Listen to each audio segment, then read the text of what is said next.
All right, shalom, shalom. Before I get started, I want to start off by giving all honor and glory to Yahweh, Bahashem, Yahweh Shai, Bahashem, Harakak, Hadash, Laiulam Yum. Double honors to my apostles and elders at Great Millstone. Shalom to the elect, the ones out there who are doing this work diligently and chiefly keeping the faith, making your calling and your election sure. I'm going to get right into it. Now, as you can see in the title, this is another addition to the Critical Dark Facts series I'm doing on the channel. All right, it says the hidden slavery of the so-called Native Americans. Now, what I'm going to do is I'm going to pull up a video that I found on one of these YouTube channels that I'm following. I got some good information in it on the so-called Native Americans. All right. But before I get that, I'm going to get this precept here. This is Genesis chapter 49 and verse 19. It says, Gad, a troop shall overcome him, but he shall overcome at the last. Now, this is the beloved progenitor, right? He was also a prophet. This was Jacob, right? Actually giving the end time prophecies to his sons, right? It says Israel's prophecy concerning his sons. Another name for Israel is what? It's Jacob or Yaquab, okay, or Yasharallah in the Paleo Hebrew. All right, so Gad received this particular prophecy from his father. Shalom, shalom to everybody who's watching. It says Genesis 49 and 19, Gad, a troop shall overcome him, but he shall overcome at the last, right? And this is prophecy that our forefather, that our progenitor, one of our progenitors, Jacob, was given to his son Gad. Okay, now let's go into some history here. Now, I looked up on Google, I said U.S. troops versus Native Americans. It says the relationship between U.S. troops and Native Americans is marked by conflict and collaboration, spanning from the American Indian Wars to Native American service in U.S. military conflicts, with Native Americans often fighting on both sides of the conflicts and facing displacement and land loss. Okay, this is the troop, the U.S. troop that overcame the Gadites, and the Reubenites. Okay, so what happened? This shows you that Jacob was a prophet. This shows you also that the scriptures are alive, right? It says, now you had majority of Reubenites, just disliked Esau Edom. They did not want to work with him. But then you had some Gadites, it was a few Reubenites working with Esau, but majority of Reuben just hates Esau. But then you had some Gadites forming treaties with, or contracts with the Edomites back in the past. But, Edomites didn't keep not one contract. It says American Indian Wars. It says these conflicts, also known as the American Frontier Wars, occurred from the 17th to the 19th centuries, driven by westward expansion and the desire for land by settlers and the U.S. government.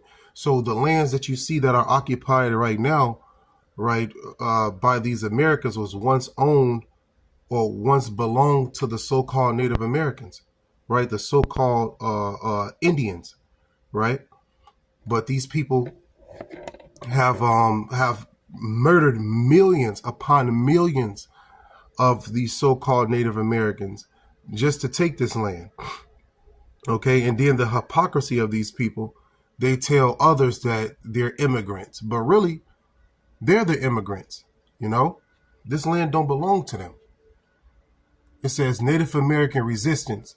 Many Native American tribes resisted the encroachment of settlers and the U.S. Army, fighting to retain their lands and way of life.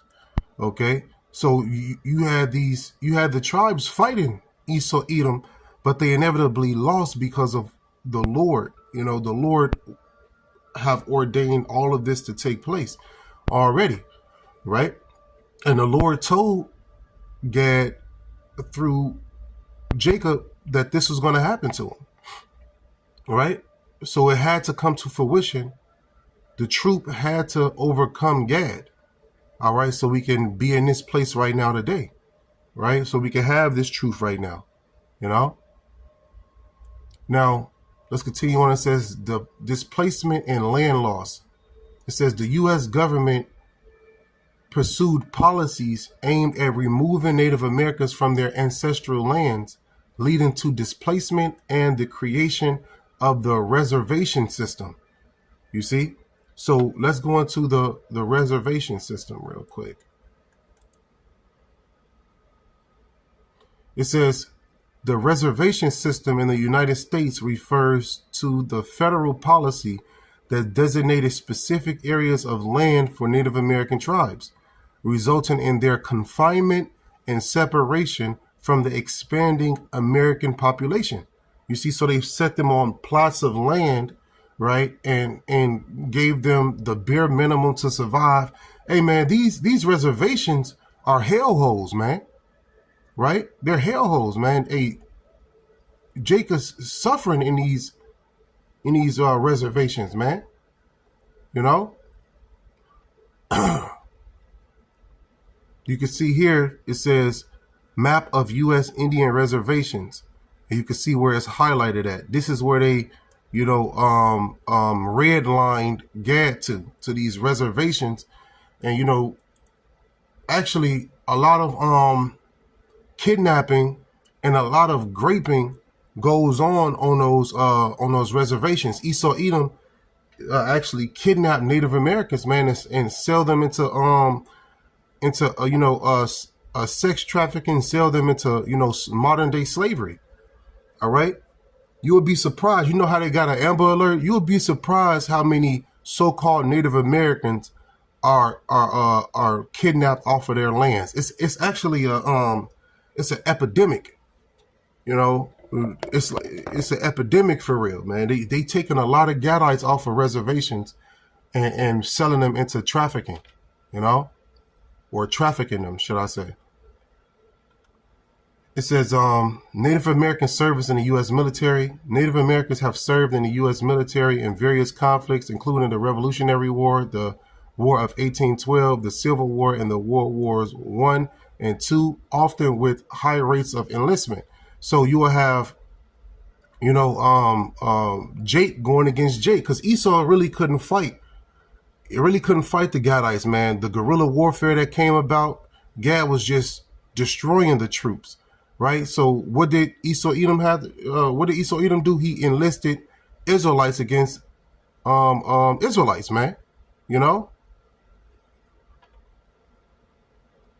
So it's always been a group of weak Israelites joining these enemies, man, and bringing us down. But ultimately, it was from the Lord, man. All right. Let's continue on real quick before I get the video. Just to get some of these examples of these wars. It says examples of conflicts. War of 1812. Some tribes allied with the British, while others fought alongside the Americans, with the war's outcome leading to land loss for many tribes. Civil War. It says Native Americans served in both the Union and Confederate armies, with their decisions of often influenced by location and tribal affiliation. So these turncoats, if you will, these traitors help Esau Edom beat the Gadites, man, beat the Reubenites. All right, you had turncoats, right? You had Israelites that worked with the enemy, and this has always been, this has always been. You had Israelites serving the Roman army, okay? So you can see how everything was really put in place to bring Gad down. You had U.S. troops, you had Israelites too as well helping the U.S. troops. Shalom, shalom to everybody who's watching. Let's continue on.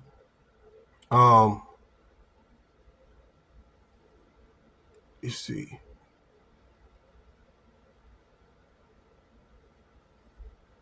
The series of conflicts in the western United States between Indians, American settlers, and the United States army are generally known as the Indian Wars. Many of these conflicts occurred during and after the Civil War until the closing of the frontier in about 1890. All right, and really, Florida is a hotspot for these wars. A lot of these wars were fought in the state of Florida, man. You know, in Florida, I believe have a high concentration of Reubenites, right? Hey, Reuben, man, Reuben did not hold back on Esau Edom, man. You know, it was only because of the Lord that Esau Edom was able to take this land over. Because if the Lord was on the Reubenite side, or the Gadites too, the Gadites are some warriors, man. You know, we was whooping their ass. You know, and they had to enlist other Israelites to fight against them. But without further ado, let's get into this video. If I pick up on anything or a precept come to mind, of course, I'm going to grab it. Let's go ahead right into it. Why the story of Native American slavery is rarely mentioned in most history books? Have you ever wondered why the story of Native American slavery is rarely mentioned in most history books? We all know about the transatlantic slave trade and the brutal enslavement of Africans. Now, the transatlantic slave trade, they like to hide that information too as well. And I actually did a Critical Dark Facts video on that. You know, and I'm going to go into it a little bit deeper because you got the Middle Passage. You got a lot of things to talk about when it comes to how they scattered us, how they scattered Southern Kingdom. But now in this video, we're going to go into different facts, you know, that happened towards the so-called Native Americans. But what if I told you that millions of Native Americans were also enslaved, bought and sold long before and alongside African slavery? Their story has been... Because why? Northern Kingdom, you know, Northern Kingdom went into captivity first. If you pay attention to history and you go into the scriptures, you will see that things typically happen to Northern Kingdom before it happened to Southern Kingdom, right? For example, in these times, you got ICE going against Northern Kingdom. Eventually, that persecution is going to come to Southern Kingdom as well, man. Okay? The brother posted a precept. This the brother Yasharallah, Jeremiah 50:33. Thus saith the Lord of hosts, meaning the Lord of armies, right? And what are the Lord's army? His men, the nuclear missiles, the angels, as well as the Lord can use these other nations' military to come against us. So really their armies belong to the Lord as well. All right. The only reason Esau Edom was able to overtake us is because the Lord utilized him as a weapon to bring the Israelites down. All right. Same with Nebuchadnezzar, right? Same with the Greeks. Okay, continuing on, it says, the children of Israel and the children of Judah were oppressed together, and all that took them captives held them fast. They refused to let them go. You see? And that's what you see right now to this day, right? Slavery has not been abolished, right? It has been, how can I say it? It has been put under a different guise, right? It has been put under the prison system. Right now, according to the 13th Amendment, you are a slave if you are committed of a crime. All right. That was the loophole. All right. That's the modernized slavery. The water. Let's continue on. Erased and ignored, creating a forgotten chapter of history that everyone's afraid to uncover. The enslavement of Native Americans wasn't just an isolated event, but a dreadful system of forced labor, kidnappings, and brutality that happened all over America. From the moment European explorers entered these lands, indigenous people became prime targets for exploitation. And who came over here? It started with Christopher Columbus, right? He said when he got off the boat, he didn't put his sword down not once, right? So he was slaughtering. Okay.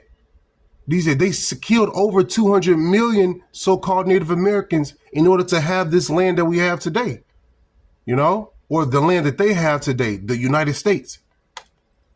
Christopher Columbus himself was one of the first to capture and ship Native Americans as slaves to Europe. This was a cruel practice that only grew Cristobal Colon, as Spanish, French, British, and Portuguese colonizers sought to profit from human bondage. But the truth is, Native American slavery didn't always look the same as African slavery. Many indigenous tribes had their practices of taking captives during warfare, sometimes adopting them into their communities.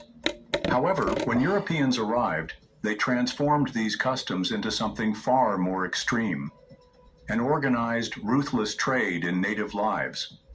Native men, women, and even children were torn from their homes, marched hundreds of miles, and sold to plantations in the Caribbean, Central and South America, and across the American colonies. Some were forced to work under brutal conditions. Others were sent to die in silver mines, and many were trafficked in a hidden market that historians are only now beginning to fully understand. So why don't we often hear about this? Why has Native American slavery been almost completely erased from history? Part of the answer lies in the way historical narratives have been framed. Thinking about a career in IT support? Get It's the a damn skills ad. Fair use. to get the job. With Google Career They'll throw the ad in the video and then strike you for copyright. certificates, you'll Damn devils.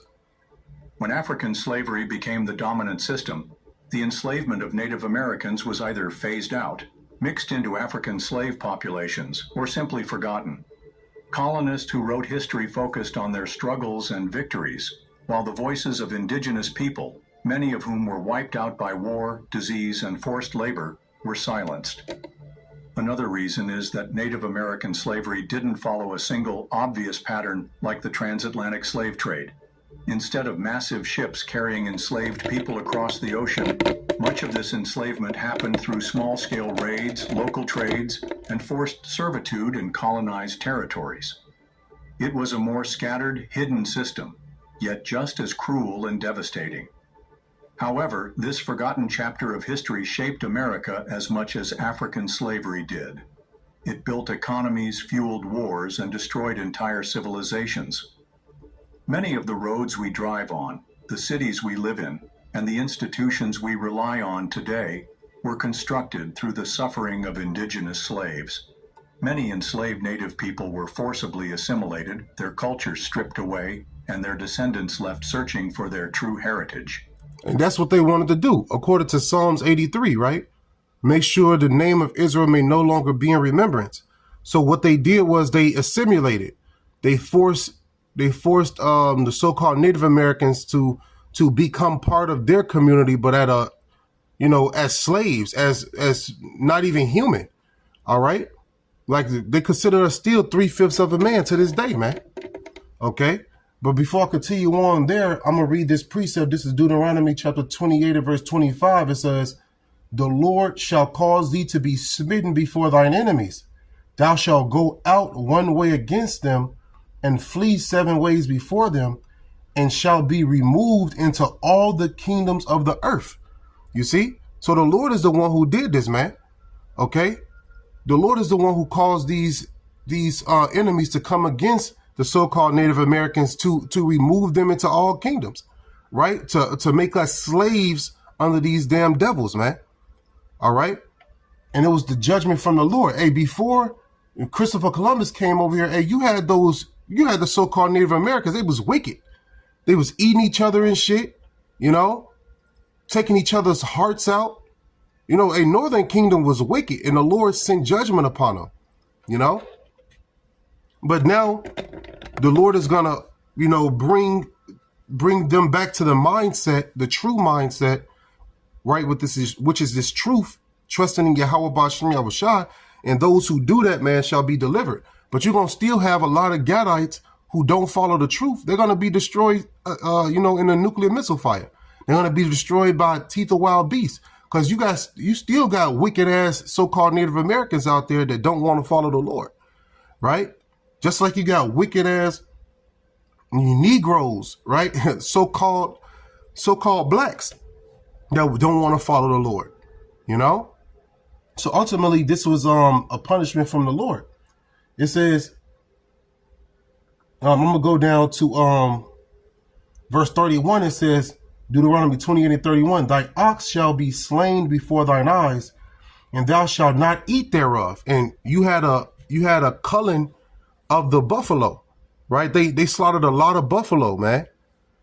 All right, it killed millions upon millions of buffalo, and the buffalo was actually, you know, the main food source for the Gadites. You know, it was like one of the main food sources for the Gadites. Let's actually go into some history on that. Colin,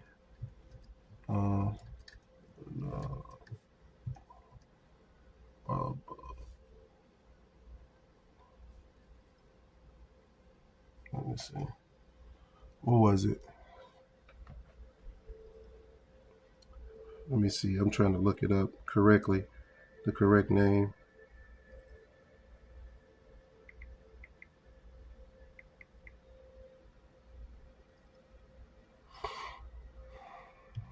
I think this is it.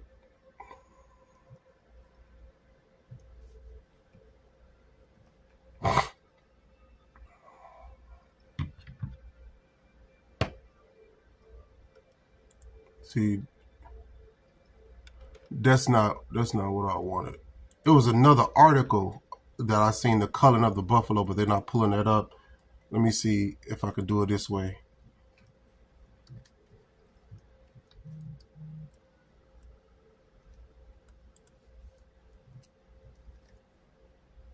How many buffalo were killed by the settlers? It says European settlers, westward expansion, and the resulting mass slaughter of bison. See, you got to be careful because Esau, Edom will disguise your destruction as their way of moving forward, as their way of progress. Okay, they put everything under the guise of progress. They will slaughter you in the name of progress, right? And in history, when you come up, when your name come up, or when your tribe come up, and you realize all of the destruction, all of the pain that they caused you, when you look into history and you see, you know, what they did to your people, right next to that is going to be, you know, the blanket statement of progression. This was all done under the guise of progression, moving forward, making United States what it is today. You see, European settlers' westward expansion and the resulting mass slaughter of bison, driven by the demand for hides and other resources. No, they did this purposely to stop the food source. See, you can't fall susceptible to Esau Edom's words, right? Driven by demand for hides and other resources. No, they did this specifically to kill off the so-called Native Americans. All right. It says led to a dramatic decline in the bison population from an estimated 30 to 60 million to fewer than 1,000 by the 1890s. You see, they did this purposely, man. Right? Look at the images. Look at this. These are piles of bison, man. This is what they did to the so-called Gadites, right? Because not the so-called Gadites, the so-called Native Americans, right? The Native Americans are Gad, right? The so-called Native Americans are Gad. But look what they did. These are piles upon piles of bison, right? It went from 30 to 60 million bison to about around 1,000. Okay. And look at this damn Edomite. He proud. He's standing on the skulls of thousands upon thousands of bison. And they did this to starve out the Native Americans, the so-called Native Americans, right? Because the so-called Native Americans used the buffalo in all of its parts. Okay. So this is the extent the devil will go, you know, to take you out. Buffalo decimated. And they love to stand on top to show you what they did, you know. And you can see the so-called Native American, he's hunting the buffalo. That's what he do. That's how he fed his family, things like that. And Esau knew that, so he made it his goal to slaughter them. It wasn't to get the hide. It wasn't to just get resources from them. No, they actually slaughtered these buffalo as a counter to the Gadites, right? To starve them out. All right, let's go back, get some more information off this. It says initial population. Estimates suggest there were 30 to 60 million bison in North America when the Europeans began arriving. The Great Slaughter.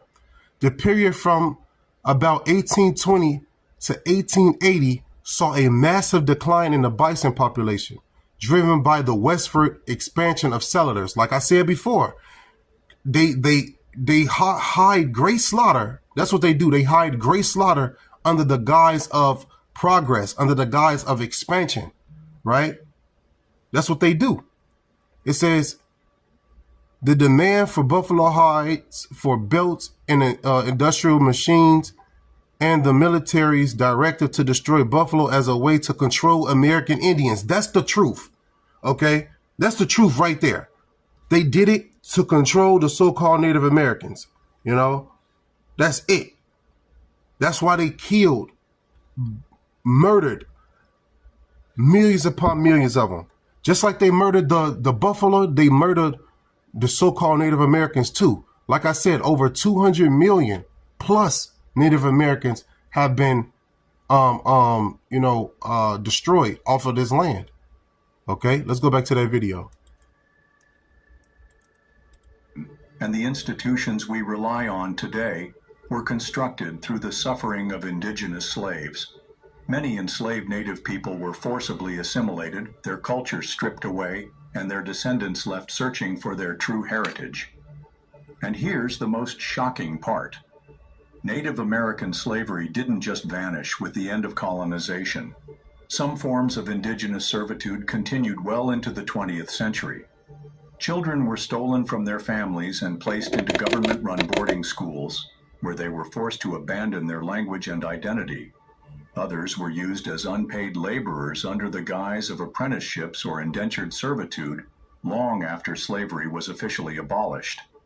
This is the hidden history they never wanted you to know. And in this video, we're going to expose the full brutal story of Native American slavery. After watching this, you'll never look at American... Let me show you how to get a list of items, like these YouTube videos, Another ad. into a spreadsheet like this, without history the same way again. Because the truth is, the land we stand on today was built not just on stolen territory, but on the backs of stolen people. When we think of slavery in the Americas, our minds immediately go to the horrors of the transatlantic slave trade, the forced capture and shipment of millions of Africans to work on plantations under brutal... Not Africans. They're Israelites, okay? For the Southern Kingdom, all right? Which was Judah, Benjamin, and Levi, all right? conditions. Most people don't know that slavery existed in the Americas even before Europeans set their foot on these lands.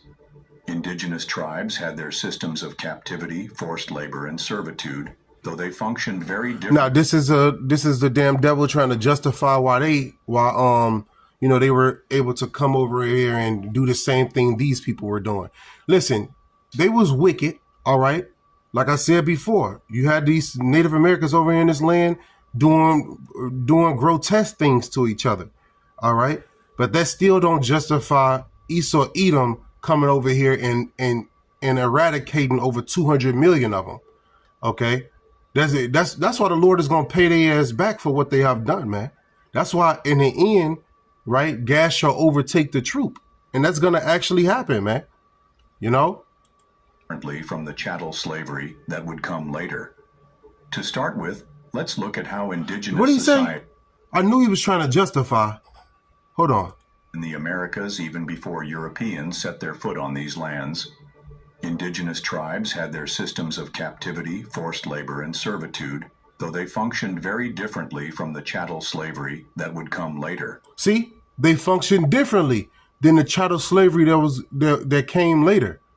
You know, we had indentured service. Like if you were Israelite and you were a servant to another Israelite, what you did was you paid off your debt, or you was trying to get some substance. You were under that Israelite for a certain period of time, and then you were set free. Okay, you were able to leave. The chattel slavery, it wasn't like that. Chattel slavery, we still in slavery to this day. Baruch let us know that, man. We are yet this day in our captivity. All right. To start with, let's look at how indigenous societies viewed captivity, labor, and power before foreign invaders disrupted their world. Unlike the European concept of slavery, where individuals were seen as property, enslaved for life, and their status passed down to their children, indigenous captivity was often temporary. In many cases, captives were assimilated into the tribe, eventually becoming full-fledged members. Some indigenous groups even used captivity as a way to fill up lost populations due to war or disease. For example, among the Haudenosaunee Iroquois Confederacy, captives were sometimes adopted into families that had lost members in battle. Women and children were the most likely to be absorbed into the tribe, while male captives might be ritually tortured or killed to avenge fallen warriors. The Comanche and Apache, both powerful tribes of the Great Plains and Southwest, also took captives during raids. However, instead of adopting them, they frequently used them for labor or traded them to other tribes. The Chickasaw, Creek, and Choctaw also participated in taking captives, sometimes using prisoners as servants or leveraging them in trade negotiations. Even in Mesoamerica, powerful empires like the Aztecs and Maya relied on captives as a key part of their society. This wasn't just about economic profit. It was about spiritual duty, maintaining cosmic balance, and demonstrating military dominance. One of the biggest distinctions between pre-Columbian indigenous captivity and European-style slavery was the lack of inherited status. In most native societies, a person taken captive did not automatically pass down their status to their children. Over time, many captives were allowed to integrate into the tribe and build new lives. Why? Because they were Israelites. You see, we dealt with each other differently. All right. Yeah, it was battles and wars between each other. Okay. But we still treat each other as Israelites. All right. In contrast, European chattel slavery was permanent, with enslaved Africans and their descendants doomed to generational bondage with no escape. Another key difference was the volume of enslavement. While Native Americans practiced captivity, it was often limited in scope. It was not an economic system designed to sustain entire empires the way plantation slavery did. Instead, captives filled specific social or political roles, replacing lost warriors, serving as temporary laborers, or acting as bargaining tools between tribes. However, when European colonizers arrived, they manipulated these indigenous practices and turned them into a vast, profit-driven enterprise. The same tribes that once took captives for survival or spiritual reasons were suddenly thrust into an entirely different system. One where human beings were bought, sold, and transported across continents as commodities. The arrival of Spanish, French, English, and Portuguese settlers transformed the nature of indigenous slavery. Before, captivity had been a part of warfare, diplomacy, and tribal survival. Now it has become a lucrative business. European traders and settlers saw native captives as properties instead of... Why are you not investing? This is the third ad. No, seriously. Why are you not investing into... And they're going to have more. Potential allies or future tribe members, no different from land or livestock. One of the first recorded instances... See, they treated us like livestock. They treated us like a commodity, right? They mated you like a commodity, you know? They mated you like livestock. This is the history that they want to hide from you. They call it critical race theory. No, these are facts, man. This is what actually happened to you, Israelites, you know? And you're supposed to remember this history and turn to the Lord. Europeans enslaving Native Americans occurred in 1493 when Christopher Columbus returned to Spain after his first voyage to the Caribbean. This is Deuteronomy 28 and 32. It says, thy sons and thy daughters. Did I finish reading 31? I don't think I did. This is Deuteronomy 28 and 31. It says, thine ox shall be slain before thine eyes, and thou shalt not eat thereof. That's why I brought out the buffalo, to show you the example. It says, that thine ass shall be violently taken away from before thy face, and shall not be restored to thee. Thy sheep shall be given unto thine enemies, and thou shalt have none to rescue them. You see? Verse 32, it says, thy sons and thy daughters shall be given unto another people, and thine eyes shall look and fill with longing for them all the day long, and there shall be no might in thy hand. And this is what happened to the Israelites, man. All right? This dude right here, Christopher Columbus, came and started transporting us all throughout the Americas, man. Back to Spain, all across the world, man. And with him started fleets, right? Fleets of Spaniards came over. Fleets of different conquistadors came over seeking wealth, right? He brought back hundreds of enslaved indigenous people, along with gold and exotic animals, presenting them as gifts to the Spanish monarchy. He justified this by labeling them as savages who could be civilized through Christian conversion. See, that's what the word Indian goes back to. It goes back to the word savage. And notice he said let me replay that. Animals, presenting them as gifts to the Spanish monarchy. He justified this by labeling them as savages who could be civilized through Christian conversion. See, they can be civilized through Christian conversion. This is what happened, man. You know, this is what happened to the so-called Galites. I mean, the so-called Native Americans, right? The so-called Seminole Indians, right? This is what happened to all of us. We were Christianized, right? We were read the slave Bible instead of the truth. And now you got a lot of people calling on Jesus, right? And his name is not Jesus. Hey, under the banner of Christianity, they beheaded us. They stacked us like sardines, you know? But make no mistake, this was human trafficking at its core. The Spanish encomienda system, established shortly after Columbus's expeditions, forced entire indigenous communities into slave labor. Although Spanish authorities claimed that indigenous people were merely protected subjects working for their Spanish overlords, the reality was brutal. Native men, women, and children were worked to death in gold and silver mines, suffering unimaginable cruelty. The English and French, seeing the success of forced native labor in Spanish territories, adopted their systems of indigenous slavery. By the early 1600s, Native American captives were being sold in markets from Virginia to the Caribbean, with some shipped as far away as Europe.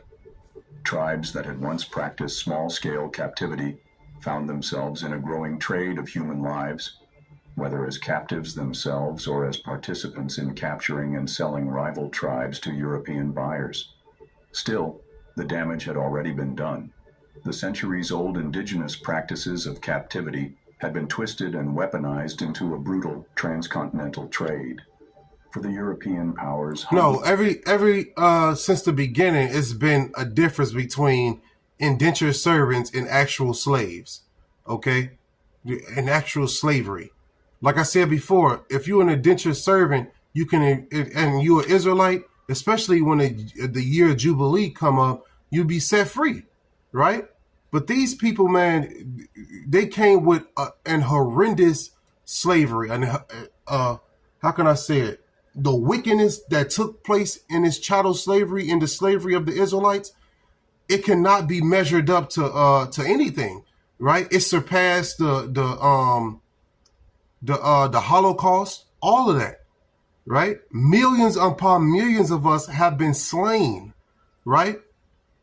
This is the book of Deuteronomy 28 and 47. It says, because thou servest not the Lord thy power with joyfulness and with gladness of heart for the abundance of all things. Verse 48, therefore shalt thou serve thine enemies, which the Lord shall send against thee.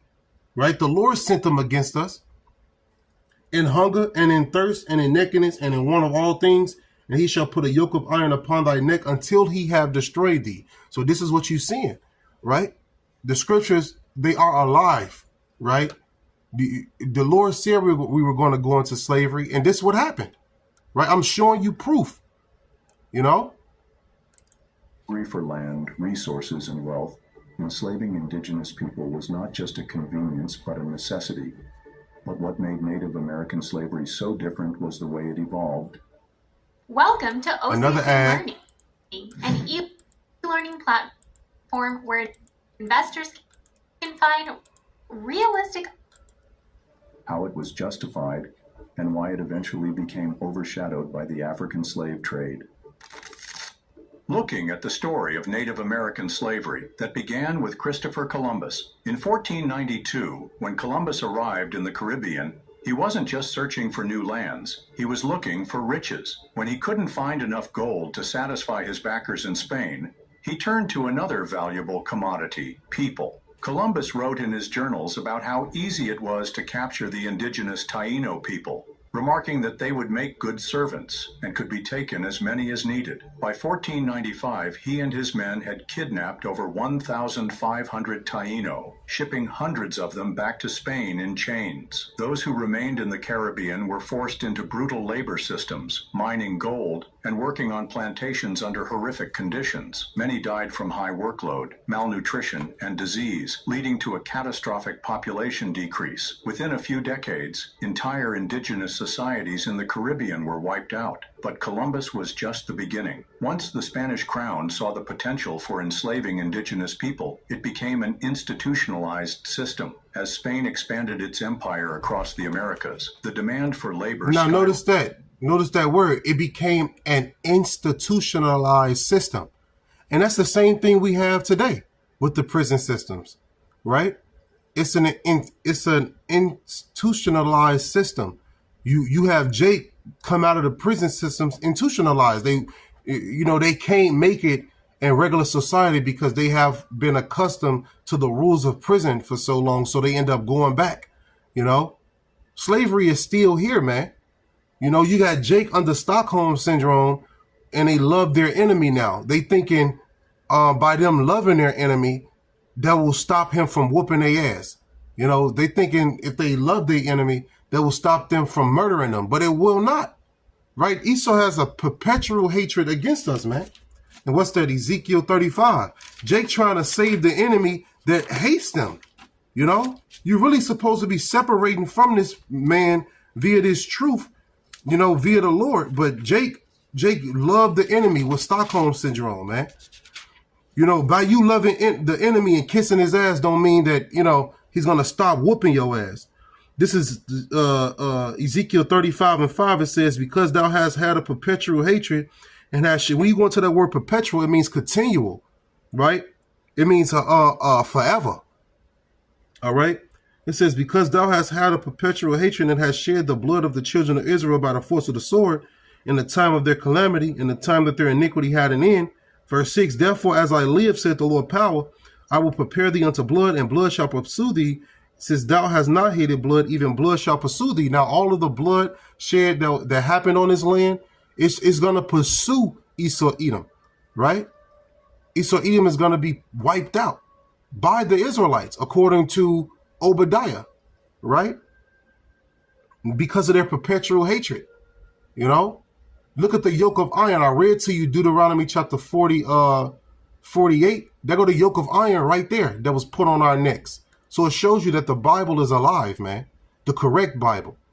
Rocketed. To sustain their growing colonies, the Spanish developed the encomienda system, a brutal system of forced labor that enslaved Native Americans under the guise of protection and Christianization. Under encomienda, Spanish settlers were granted control over large tracts of land and the indigenous people living on them. In theory, they were supposed to care for the natives, provide them with religious education, and protect them. In reality, it was slavery by another name. Native men were forced to mine silver and gold, work on sugar plantations, and build the infrastructure of the Spanish colonies. Women were often subjected to domestic servitude, sexual violence, and unimaginable cruelty. The conditions were so brutal that the indigenous population of Hispaniola, which numbered around 300,000 before Columbus arrived, had been reduced to less than 500 by the mid-1500s. So the land of Hispaniola right now is occupied by two tribes, Simeon and Levi, okay? And it's actually divided, Santo Domingo, right? And really, those were two tribes that were brought to that land via the enemy, okay? via Esau Edom, the damn devil, right? And you have one side conquered by the Spanish, and you have one side conquered by the French. So you had what I was just talking about. So Simeon was conquered by the Spanish, so they speak Spanish over in that land.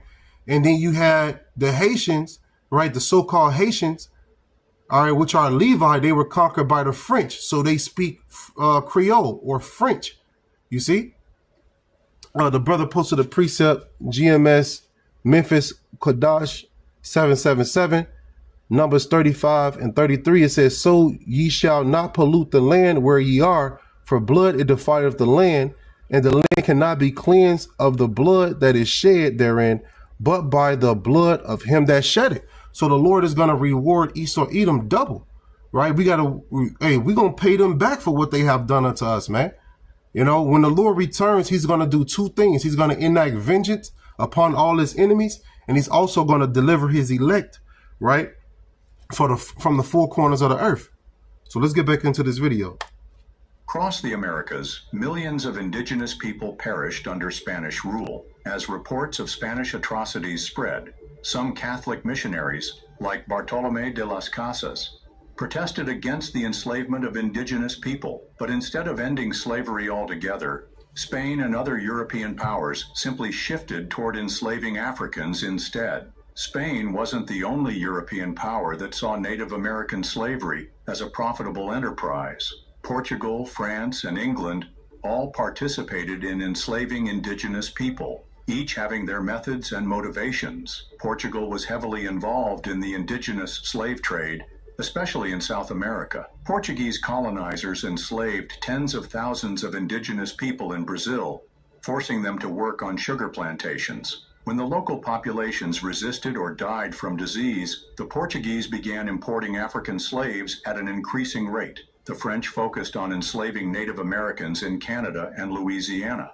They formed alliances with certain tribes, encouraging them to capture and trade their enemies as slaves. French traders shipped many indigenous captives to the Caribbean, where they were sold alongside Africans. The British played a major role in enslaving Native Americans, especially in the American colonies. In places like Virginia, Massachusetts, and South Carolina, Native Americans were regularly captured during wars and raids and then sold into slavery. By the late 1600s, English colonists had created a well-organized system for enslaving indigenous people. Many were sold to plantation owners in the Caribbean, where they were worked to death under brutal conditions. Others were forced into domestic servitude or agricultural labor in the colonies. One of the biggest reasons Before marriage, Another ad. Amy was struggling Syracuse. financially as a single parent. She worked as targeted Native Americans for slavery was simple profit. Indigenous people represented a free labor force, and enslaving them required no long voyages across the ocean. But there was another reason. Europeans justified their actions through racism and religious superiority. The Catholic Church, which held significant power at the time, issued a series of papal bulls that gave European Christians the right to enslave non-Christian peoples. Wait, so the Catholic Church gave the permission to these people to be able to slave non-Christians? You see, so it shows you the mindset of these people, man, who's still following Christianity. They're destroyed. They're destroyed. Under the banner of Christianity, they have enslaved millions upon millions of us. You know, the Catholic Church ordained that this was okay. And all of these churches stem back to Catholicism. You know, all of the Baptist Church, the Lutheran, all of these different type of factions, they all stem back to the Catholic Church. All right. So Esau Edom have committed a diligent search to trip you up, right? You calling on Christianity to save you, and this is that's the same Christianity that destroyed you, that enslaved you, you know? Indigenous people who followed their spiritual traditions were labeled as savages and heathens. Do you see that? You follow your tradition, and you don't follow their ways, you're labeled as a savage, a heathen, right? A false prophet. You know, if you don't follow Christianity or Islam or any of these major religions that's out here, then you're considered, you know, a heathen, you know, and they want to put you in captivity. They want to lock your ass up. Every time an Israelite, you know, come into the presence of an Edomite, they're wondering why you're not dead yet. They're wondering why you're not locked up, you know? Targets for European exploitation. Unlike the transatlantic slave trade, where Africans were bought and shipped in massive numbers, Native American slavery was often fueled by warfare and local conflicts. By the late 1600s... And he keeps throwing that African in there. We're not Africans, all right? We're not from Africa. The original name of that land was the land of Canaan, okay, or Cush, if you will, all right?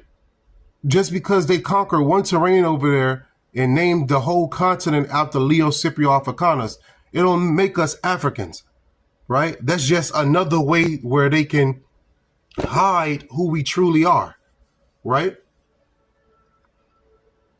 Enslavement of Native Americans began to decline, not because Europeans suddenly developed a conscience, but because Africans were seen as a more efficient labor force. Native American slaves often escaped more easily than Africans because they knew the land and had networks of allies who could help them disappear. Diseases decimated indigenous populations, making them less reliable as a long-term workforce. The transatlantic slave trade made African labor more accessible and economically profitable for European colonists. As a result, by the 1700s, African slavery became the dominant system in the Americas. However, that didn't mean Native American slavery ended completely. Many indigenous people continued to be enslaved, especially in the West, where the Spanish and later the U.S. government used forced labor systems well into the 19th century. The arrival of Europeans didn't just mark the beginning of colonization, it marked the beginning of a brutal system of native enslavement that lasted for centuries. Millions of indigenous people were captured, sold, and forced. Want to get a new job? A Google career certificate can help you get a job in cybersecurity. IT support. I'm about to wrap this up. Into labor, their suffering largely erased from history. While African slavery went on to dominate the narrative, the enslavement of Native Americans was the first step in a long, bloody process of exploitation that shaped the Americas forever. And yet, their stories remain largely untold. One thing is clear: America wasn't just built on stolen land. It was built on the backs of stolen people. The Indian slave trade... Shalom, shalom. It was another brutal trade. A massive, yet often overlooked enterprise that saw tens of thousands, if not millions, of Native Americans kidnapped, sold, and trafficked across the continent and It was millions. Beyond. It was a trade fueled by European greed, native alliances, and a brutal cycle of war and exploitation that reshaped indigenous societies forever. When European settlers arrived, they quickly realized that the easiest way to obtain native slaves was to exploit existing conflicts between tribes. Indigenous peoples had enduring rivalries, just like any other group of nations or civilizations, and European colonizers wasted no time in weaponizing these divisions. British, Spanish, and French settlers encouraged native tribes to capture and sell their enemies in exchange for weapons, tools, and goods. Suddenly, what had once been traditional conflicts between tribes turned into full-scale human hunting campaigns designed to feed the European demand for slaves. South Carolina, in particular, became the epicenter of this trade. By the late 1600s and early 1700s, the colony had built an entire economy around enslaving Native Americans. English settlers... So they built the whole entire economy around selling us, right? So who was the first stock on Wall Street? It was you, Jake. It was you. These nations would not have their wealth without you being the top commodity. And their native allies, especially the Chickasaw and the Westo tribes, launched brutal raids against enemy tribes, capturing thousands of men, women, and children. These captives were then sold in bustling slave markets in Charleston, where they were either forced to work on plantations or shipped off to the Caribbean, where the demand for labor was even higher. The impact of these raids was devastating. Entire villages were wiped out overnight, families were torn apart, and once powerful tribes found themselves hunted, enslaved, and sold into oblivion. The Appalachee, the Timucua, and many other once thriving nations were all but erased from history due to the relentless slave raids fueled by European demand. However, European settlers weren't the only ones responsible for the Indian slave trade. Some Native American tribes actively participated in it. See, you heard them. However, they always like to place blame on the Israelites, right? Listen, we had indentured slavery. It was indentured servants, right? If you were Israelite and you was under another Israelite, you had a chance to get free. Under Esau Edom's captivity, there's no chance for that. Okay? They don't follow the year of Jubilee. They don't care about none of that. You a slave for life. Okay? All right. And then, yeah, you have wicked ass niggas, wicked ass Israelites helping these people out. It's always been like that. Okay? Where you will have turncoats who think it's better to serve the enemy than to stand with their people. Okay? But do not fall under the illusion that, Jake just did it all themselves and Esau played a little part in it. That's how they like to put it. Nah, y'all was enslaving each other. We just came and took advantage of what y'all was already doing. No, you damn devil, right? They devils, man. Either to gain European weapons and goods or to protect themselves from being enslaved themselves. So they did it to protect themselves from being enslaved themselves. So really, they was enslaved already, because in order for them not to go into captivity, they agreed to help out and bring others into captivity. You see that shit? So the devil was working on both sides. The devil used Israelites who were scared of him to actually go out and hunt down other Israelites and bring them in. You see what I'm saying? So the devil was always working. So don't fall susceptible to the jargon, man, to the words that they use. These devils, man, they played a part. They played a major role in the downfall of our people, man. The Chickasaw, for example, became notorious slave traders, armed with European muskets. Not slave traders. They were in fear of their own lives, so they used their strength to bring in other Israelites to keep the sword off of their necks. Right? That's how that played out. So at the end of the day, on both sides, you got the devil working. They waged war on neighboring tribes, capturing thousands of men, women, and children, and selling them to the English in South Carolina.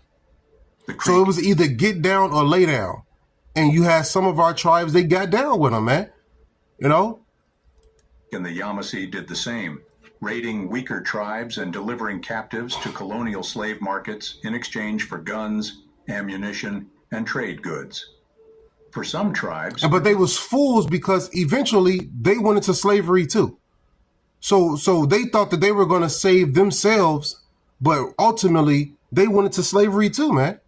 All right, because they were working with the devil, and he don't keep none of his contracts that he signed, none of his agreements at all. Participation in the slave trade was a matter of survival. They knew that if they didn't participation in the slave trade was a matter of survival. So the devil forced them. All right?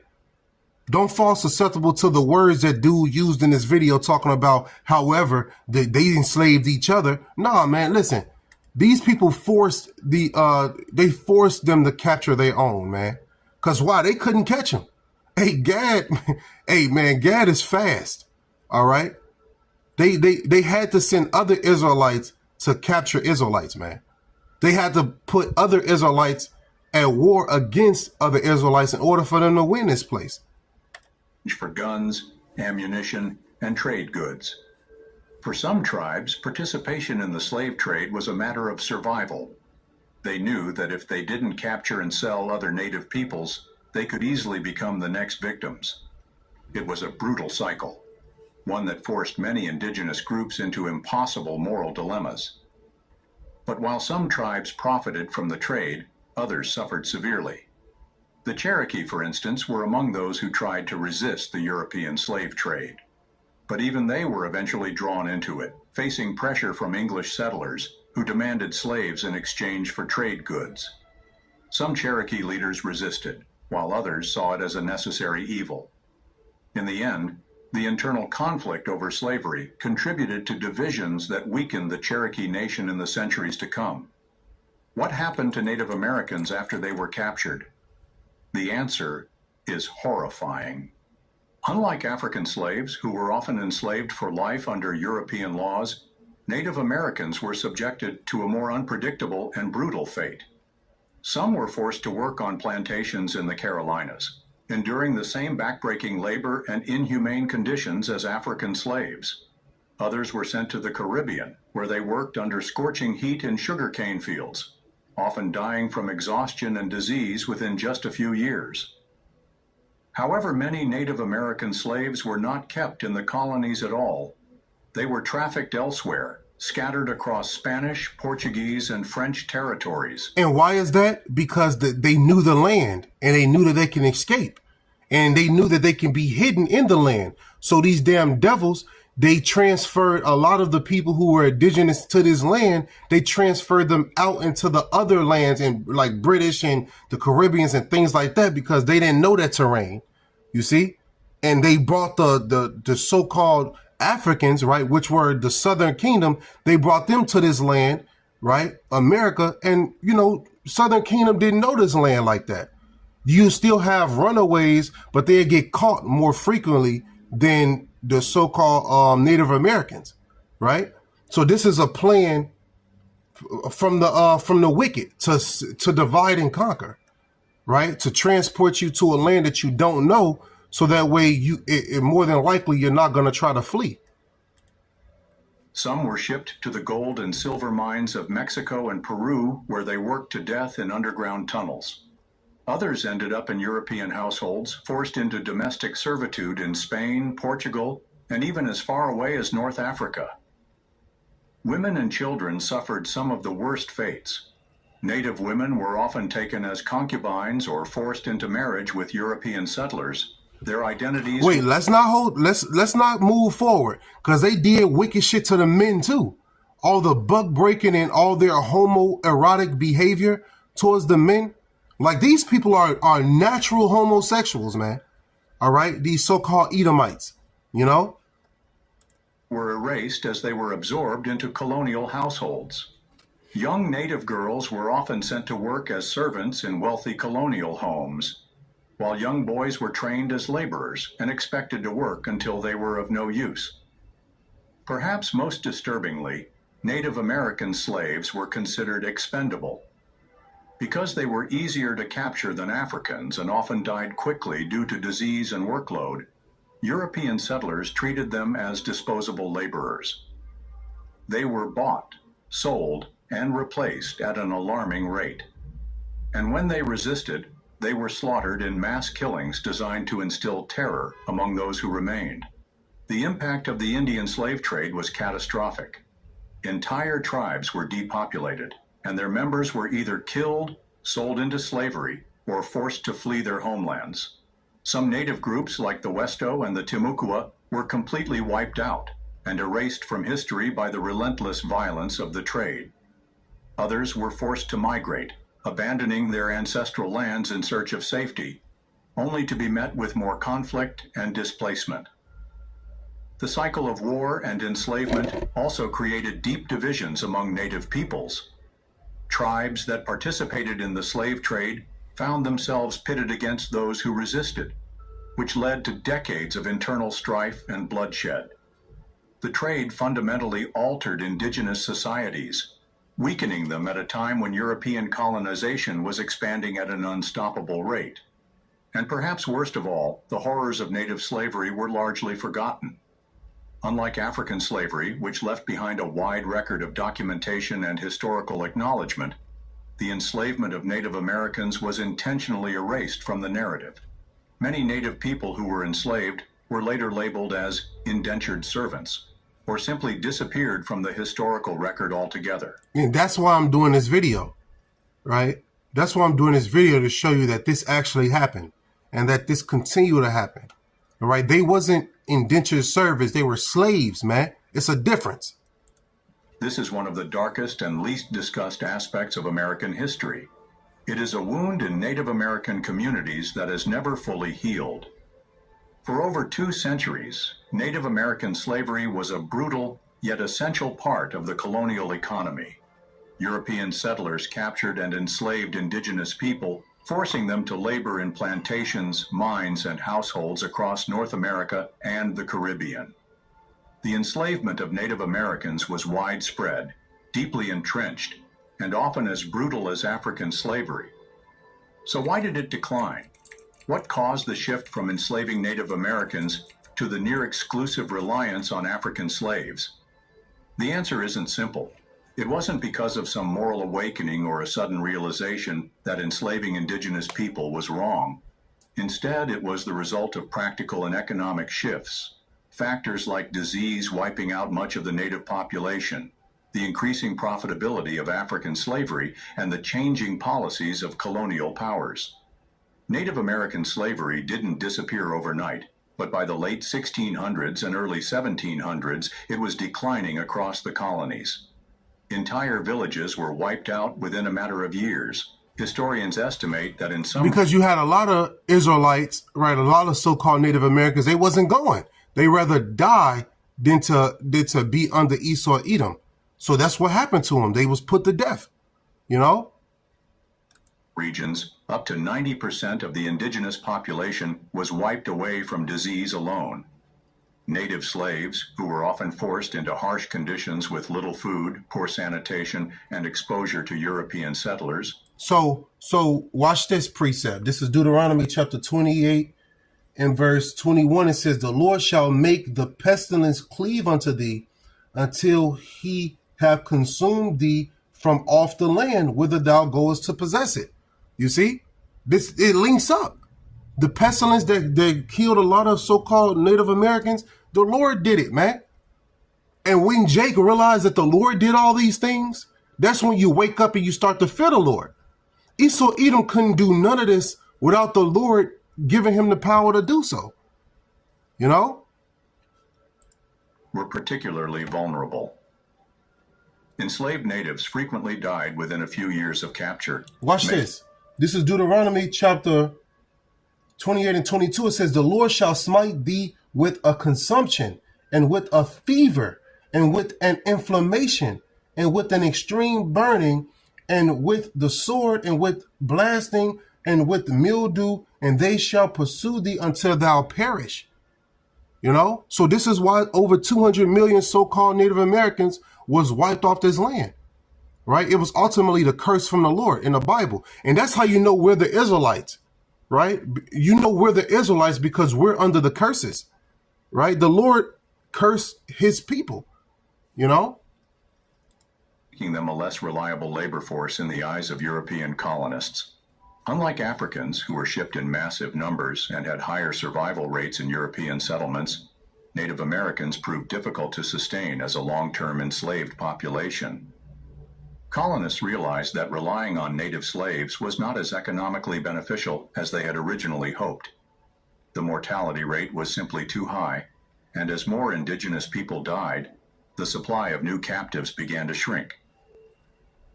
As Native American slavery became less viable, European colonists turned increasingly to African slaves. The transatlantic slave trade was already in motion by the early 1600s, but by the late 17th century, it had grown into a massive industry. African slaves were considered more valuable by colonists for several reasons. All right, and he's doing a lot of repeating right now, but I believe the point was made. You know, if any more history come up, I'm going to actually do another video going into the different type of wars, probably, you know, whatever the spirit give me. But I believe the point was made, man. You know, this is history that was hidden. They're constantly trying to hide this information. And it's our job as prophets to constantly expose their wicked ass. Okay. Now this is another precept I'm gonna end with, Deuteronomy chapter 28 and verse 63. It says, and it shall come to pass that as the Lord rejoiced over you to do you good and to multiply you, so the Lord will rejoice over you to destroy you. It says, and to bring you to naught, and ye shall be plucked from off the land whither thou goest to possess it. Verse 64, and the Lord shall scatter thee among all people. And this is how he scattered us. Through the transatlantic slave trade, through the transatlantic slave trade. I hate when I can't talk, man. That's why the Lord got to get rid of these fucking bodies, man. I know exactly what I want to say, but the body can't do it perfectly. I fucking hate this place, man. But I digress. This is Deuteronomy 28 and 64. It says, and the Lord shall scatter thee among all people from one end of the earth even unto the other. And that's what happened to us during the slave trades. The Lord did this, man. All right. The Lord scattered us. It says from one end of the earth even unto the other, and there thou shalt serve other gods, which neither thou nor thy fathers have known, even wood and stone. So you see our people serving Christianity, Islam, Buddhism, all these other powers.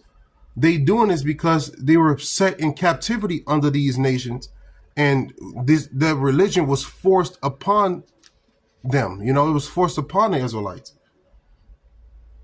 Verse 65, it says, and among these nations shalt thou find no ease, neither shall the soul of thy foot have rest, but the Lord shall give thee there a trembling heart and failing eyes and sorrow of mind. Verse 66, and thy life shall hang in doubt before thee, and thou shalt fear day and night, and shall have none assurance of thy life. Okay. Verse 67, in the morning thou shalt say, would Yahweh it were even? And at even thou shalt say, would Yahweh it were morning? For the fear of thine heart wherewith thou shalt fear, and for the sight of thine eyes which thou shalt see. Okay, so the Lord brought us into this captivity, and you know, he put these nations put these nations over us, and they constantly murder us. They constantly ship us off. They constantly, strike us with diseases. All right, and we hope and pray that the Lord take us from this place immediately, man. You know, so I believe the point was made once again. Hopefully this was edifying. I'm going to end it by giving all honor and glory to Yahweh, Bahashim Yahweh Shai, Bahashim Harakak Chodash Lai Yam. Double honors to my apostles and elders at Great Millstone. Shalom once again to the elect. Don't let your sins weigh you down. Don't let your iniquities lift up themselves. That's what they want to do. It's our job to repent and keep it moving through the spirit and power of Yahweh Bahashim Yahweh Shai. Shalom Yasharalom.